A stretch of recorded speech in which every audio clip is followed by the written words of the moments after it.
ఈ తల్లికి వందనం 15,000 రూపాయలపై జరుగుతున్న ప్రచారాన్ని ఖండించిన రాష్ట్ర జలవనరుల శాఖ మంత్రి నిమ్మల రామానాయుడు గారు.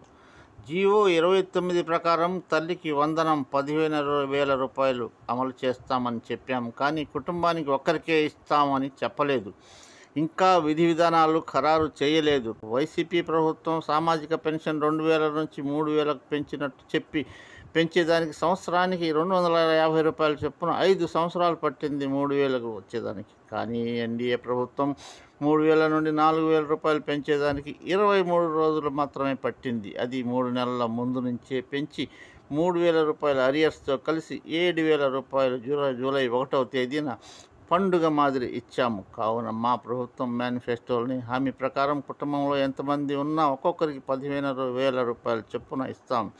కానీ వైసీపీ లాగా కుటుంబంలో ప్రతి బిడ్డకు ఇస్తామని చెప్పి ఒకరికే అది 13,000 ఒకరికే ఇచ్చి సరిపెట్టారు అని అప్పుడు వైఎస్ భారతి ప్రజలకు ఇచ్చిన హామీని వీడియో వేసి చూపించి వైసీపీ వారికి మాట్లాడే హక్కు లేదని, మేము ఎన్నికలలో ఇచ్చిన హామీ ప్రకారం కుటుంబంలో బడికి వెళ్ళే ప్రతి బిడ్డకు 2 ఉంటే 2కి, 3 ఉంటే 3కి ఇస్తామని అన్నాము. అలాగే అమలు చేస్తాం.